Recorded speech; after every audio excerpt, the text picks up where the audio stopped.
Merasa tidak nyaman karena perut terasa penuh ataupun kembung, tentu pernah Anda rasakan. Hal tersebut bisa saja dikarenakan adanya masalah pencernaan. Tapi apa ya yang dimaksud dengan perut kembung? Dan apa yang harus dilakukan saat perut sedang kembung?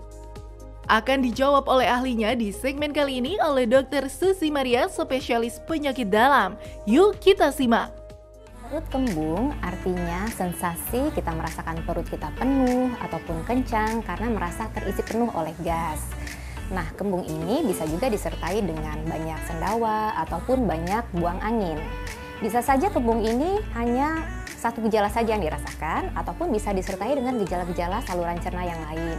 Misalnya orangnya juga selain masa kembung mengeluh mual, muntah, atau juga gangguan dalam pola BAB. Jadi misalnya BAB-nya diare ataupun BAB-nya sulit. Gas yang ada di saluran cerna itu dapat berasal dari udara yang kita telan, kemudian kita minum minuman yang berkarbonasi atau soda. Produksi gas ini akan meningkat, terutama kalau kita makan makanan yang tidak selesai pencernaannya di usus halus dan harus diselesaikan pencernaannya di usus besar. Nah, ini juga terjadi pada makanan-makanan lain yang tidak selesai pencernaannya di usus halus. Misalnya, secara umum, makanan dari buah-buahan, sayur, kacang polong, gandum, dan lain-lain. Selanjutnya adalah pembuangan gas dari saluran cerna.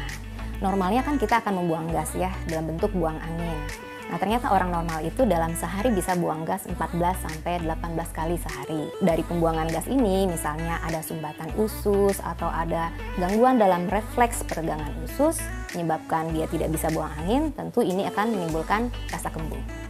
Yang terakhir adalah fungsi sensorik atau raba rasa di saluran cerna. Ada orang yang memang sangat sensitif, jadi misalnya terjadi penumpukan gas sedikit saja di dalam saluran cernanya, dia sudah akan merasa sangat kembung dan terganggu. Nah, ini tentu akan berbeda antar individu, jadi misalnya orang itu sangat sensitif, penumpukan gas sedikit saja sudah bisa menimbulkan keluhan kembung. Beragam mitos banyak beredar di masyarakat tentang penyebab perut kembung. Salah satunya minum susu dapat membuat perut menjadi kembung. Benarkah? Itu fakta atau mitos? Itu fakta. Jadi ada dua hal yang menyebabkan kenapa susu bisa memicu rasa kembung. Yang pertama, pada prinsipnya makanan yang berlemak akan membuat gas ditahan lebih lama di saluran cerna. Nah, kita tahu susu itu mengandung tinggi lemak. Yang kedua, seperti tadi sudah dijelaskan terkait dengan kekurangan enzim pencernaan, yaitu kekurangan laktase untuk mencerna laktosa pada susu. Jadi pada orang yang kekurangan laktase, kalau dia minum banyak susu, susu itu tidak selesai dicerna di usus halus dan harus dilanjutkan pencernaannya di usus besar. Nah, pencernaan makanan di usus besar ini akan menghasilkan lebih banyak gas sehingga muncullah rasa kembung. Tapi pada umumnya, pada orang yang sehat yang tidak ada kekurangan enzim laktase, seharusnya minum susu tidak akan memicu rasa kembung.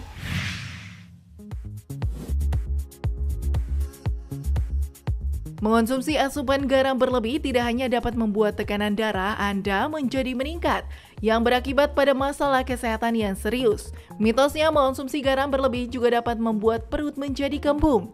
Itu fakta atau mitos? Itu fakta. Jadi meskipun pada umumnya rasa kembung itu disebabkan oleh penumpukan gas yang berlebih di dalam saluran cerna, ternyata penumpukan cairan yang berlebih di dalam saluran cerna juga bisa menimbulkan rasa kembung. Nah, makanan yang tinggi garam, garam itu sifatnya akan menarik air. Artinya kalau kita banyak makan garam, akan semakin banyak air yang dikumpulkan di dalam rongga saluran cerna. Nah, tentunya ini akan menimbulkan rasa kembung. Selain itu dikatakan bahwa garam itu akan mempengaruhi keseimbangan mikroflora ataupun bakteri baik di dalam usus. Bakteri baik ini seperti tadi sudah dijelaskan, dia akan mempengaruhi baik untuk produksi ataupun penyerapan gas di dalam saluran cerna. Minuman bersoda memang menggoda, terlebih di saat cuaca panas seperti saat ini. Selain menghilangkan dahaga, mitosnya mengonsumsi minuman bersoda juga dapat membantu mengeluarkan gas di dalam perut. Benarkah? Itu fakta atau mitos ya? Itu mitos. Jadi memang ketika orang mengkonsumsi minuman berkarbonasi atau bersoda, dia akan cenderung bersendawa. Nah, sendawa itu adalah mekanisme kita untuk mengeluarkan gas dari dalam saluran cerna.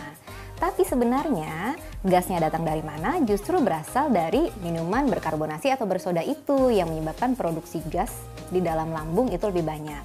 Jadi jangan salah mengartikan, bukanlah minuman bersoda itu sebagai terapi perut kembung, tapi justru minuman bersoda itu yang menjadi penyebab perut kembung. Fakta mitos selanjutnya, mengonsumsi kacang-kacangan dapat menyebabkan perut menjadi kembung. Apa ya kata dokter Susi, itu fakta atau mitos? Itu fakta. Ada dua hal yang mempengaruhi. Yang pertama adalah makanan yang tinggi lemak, dan kacang itu tinggi lemak ya. Makanan yang tinggi lemak itu akan menyebabkan gas disimpan lebih lama di dalam saluran cerna sehingga muncul rasa kembung. Yang kedua, kacang, terutama kacang polong, itu akan membutuhkan pencernaan atau proses metabolisme yang lebih lama. Jadi dia tidak selesai dicerna di usus halus, dia harus dilanjutkan pencernaannya di usus besar. Nah, pencernaan di usus besar itu akan menghasilkan gas lebih banyak karena ada interaksi antara makanan dengan mikroflora ataupun bakteri normal di usus. Jadi benar bahwa makan kacang-kacangan, terutama kacang polong, dapat menimbulkan rasa kembung. Mengunyah permen karet memang menyenangkan. Rasanya yang manis membuat permen karet disukai banyak orang. Tapi mitosnya mengonsumsi permen karet dapat membuat perut menjadi kembung. Benarkah? Apa ya kata dokter Susi? Fakta atau mitos? Itu fakta. Jadi kalau kita bernafas ya, kita menghirup udara itu akan masuk ke dalam saluran nafas sampai ke paru. Berbeda dengan kalau kita menelan udara. Jadi kalau kita menelan udara akan masuk ke dalam saluran cerna dan kalau itu terjadi terlalu banyak bisa menimbulkan rasa kembung. Lalu hubungannya apa dengan makan permen karet? Orang makan permen karet cenderungnya itu mengunyah dengan membuka mulut. Jadi secara tidak sadar dia sudah menelan banyak sekali udara. Nah, jadi akibatnya mungkin saja makan permen karet itu akan mencetuskan rasa kembung. Perut kembung seringkali dianggap sebagai masuk angin. Hal ini dikarenakan sebagian masyarakat percaya kalau perut kembung bukanlah penyakit yang serius. Tapi itu fakta atau mitos ya? Itu mitos. Jadi meskipun sebagian besar perut kembung itu disebabkan oleh gangguan fungsi saja di saluran cerna, sebenarnya hal itu juga bisa disebabkan oleh penyakit yang serius. Nah, apa saja tanda bahayanya kapan kita curigai sebenarnya ada penyakit yang serius? Yang pertama misalnya ada muntah-muntah yang hebat sehingga orangnya jadi sulit makan. Atau muncul benjolan di perut, atau dia jadi ada demam berkepanjangan, berat badannya turun, dan mungkin ketika diperiksa laboratorium ternyata ada kurang darah atau anemia. Selain itu juga bisa ada perdarahan di saluran cerna, buang air besar yang berdarah, ataupun dia ada perubahan BAB, diare, ataupun jadi sulit BAB. Nah, itu adalah suatu tanda yang menyebabkan kita harus berkonsultasi kepada dokter. Jadi dokter nanti akan mengevaluasi apakah benar ini hanya gangguan fungsi atau sebenarnya ada penyakit lain yang lebih serius yang menyebabkan gejala kembung. Bagaimana sudah jelaskan mana yang fakta dan mana yang mitos tentang perut kembung? Lantas, apa ya yang harus dilakukan saat perut sedang kembung? Yuk kita simak tips berikut ini. Bila kita merasa kembung, yang dapat dilakukan untuk pertolongan pertama adalah kita dapat mencoba mengurangi konsumsi makanan yang akan memicu produksi gas lebih banyak.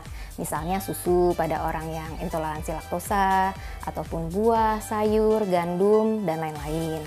Nah, yang kedua, kita harus tetap aktif karena kalau tidur-tiduran saja posisi berbaring itu justru akan menyebabkan pembuangan gas lebih sulit dari saluran cerna. Yang ketiga, kita bisa membantu dengan mengkonsumsi probiotik. Dan yang keempat, kita juga bisa mencoba menggunakan obat-obatan, obat mah bebas yang dijual di pasaran yang mengandung simeticon. Dan yang terpenting, jangan lupa tetap konsultasikan dengan dokter. Karena yang pertama, selain harus dievaluasi makanan apa yang mencetuskan keluhan kembung, sehingga makanan tersebut harus dihindari, dan juga akan dievaluasi secara menyeluruh apakah keluhan kembung ini disebabkan oleh gangguan fungsi yang ringan saja dari saluran cerna, atau sebenarnya ada penyakit yang lebih serius yang menyebabkannya.